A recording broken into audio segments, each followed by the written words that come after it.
പോരാടുന്ന സഹോദരരെ നിങ്ങൾക്കായിരം അഭിവാദ്യങ്ങൾ. നിങ്ങൾക്കായിരം അഭിവാദ്യങ്ങൾ. അഭിവാദ്യങ്ങൾ. അഭിവാദ്യങ്ങൾ. കെ.സി. വൈകലിൻ അഭിവാദ്യങ്ങൾ. കെ.സി. വൈകലിൻ അഭിവാദ്യങ്ങൾ. പിറന്ന മണ്ണിൽ ജീവിക്കാൻ, പിറന്ന മണ്ണിൽ ജീവിക്കാൻ, അവകാശങ്ങൾ സംരക്ഷിക്കാൻ, അവകാശങ്ങൾ സംരക്ഷിക്കാൻ പോരാടുന്ന സഹോദരരെ, പോരാടുന്ന സഹോദരരെ നിങ്ങൾക്കായിരം അഭിവാദ്യങ്ങൾ. നിങ്ങൾക്കായിരം അഭിവാദ്യങ്ങൾ. കോട്ടയം രൂപതയുടെ അഭിവാദ്യങ്ങൾ. കോട്ടയം രൂപതയുടെ അഭിവാദ്യങ്ങൾ. പ്രധാനായ മക്കളുടെ അഭിവാദ്യങ്ങൾ.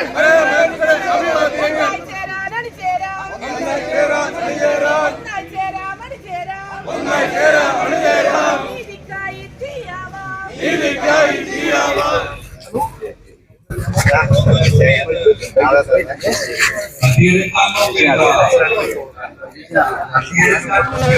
ഈ ഒരു അവകാശ സമരത്തിന് എല്ലാ പിന്തുണയും നൽകുവാനായിട്ട് കോട്ടയം അതിരൂപത ആഗ്രഹിക്കുകയാണ്. കാരണം ഇത് നമ്മുടെ സാമാന്യ ജനത്തിന്റെ പൊതു സമൂഹത്തിന്റെ ന്യായമായ അവകാശങ്ങളെ ഉറപ്പിക്കുവാനുള്ള ഒരു പ്രവർത്തനമാണ്. ഇത് നമുക്ക് മാത്രമല്ല, നാളെ ആരുടെ കയ്യിലും വരാവുന്ന ഒരു ഡെമോക്രസിയൻ വാള് പോലെ നിൽക്കുകയാണ് ഈ നിയമങ്ങൾ. അങ്ങനെയെങ്കിൽ ആ നിയമങ്ങളെ ആവശ്യമായ ഭേദഗതികൾ കൊണ്ടുവരാനായിട്ട് നമ്മൾ സഹകരിക്കുകയാണ് വേണ്ടത്, കണ്ണടച്ച് എതിർക്കുകയല്ല വേണ്ടതെന്നാണ് എന്റെ വിശ്വാസം. കാരണം ഇതിൽ വരുന്ന കാര്യങ്ങൾ, ചില കാര്യങ്ങൾ നമുക്ക് അഭിപ്രായ വ്യത്യാസം ഉണ്ടാകാം.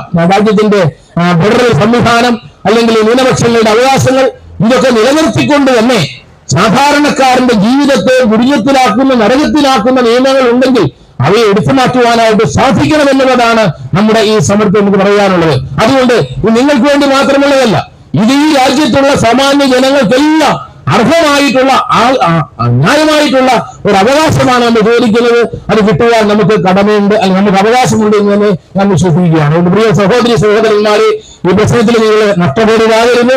നമ്മുടെ ന്യായമായ അവകാശങ്ങൾ സംരക്ഷിക്കുവാനായിട്ട് എല്ലാ തരത്തിലും നമ്മൾ ഒന്നിച്ചു നിന്ന് പ്രവർത്തിക്കുകയും അതിനുവേണ്ടിയുള്ള എല്ലാ നീക്കങ്ങളിലും പങ്കാളികളാവുകയും ചെയ്യുക. ഇത് നമ്മൾ വിജയം വരെ മുന്നോട്ട് പോകാൻ തയ്യാറാകണം. കാരണം ഇത് ഏതെങ്കിലും അന്യായമായിട്ടുള്ള ഒരു കാര്യം നമ്മൾ ചോദിക്കുന്നില്ല. ഇവിടെയുള്ള സാധാരണക്കാരായ ആളുകളുടെ ജീവിതത്തിന് അത്യാവശ്യമായിട്ടുള്ള ആ സംവിധാനങ്ങൾ, അതും നിയമപരമായി നേടിയെടുത്ത സംവിധാനങ്ങൾ, നിയമപരമായിട്ട് അനേകം വർഷങ്ങളായിട്ട് നിലനിർത്തിക്കൊണ്ടിരിക്കുന്ന സംവിധാനങ്ങൾ, അവയെ ഒരു നിമിഷത്തിൽ ഇല്ലാതാക്കുന്ന, എടുത്തു മാറ്റുന്ന ഏത് തരത്തിലുള്ള പ്രവർത്തനവും അത് എവിടെ നിന്ന് വന്നാലും അത് ഏതെങ്കിലും ദൈവിക നീതിക്കോ സമുദായ നീതിക്കോ സാമൂഹ്യ നീതിക്കോ മാനസികതയ്ക്കോ ചേരാത്തതാണ് എന്നുള്ളതിനെ സംബന്ധിച്ച് നമുക്ക് യാതൊരു സംശയവും വേണ്ട.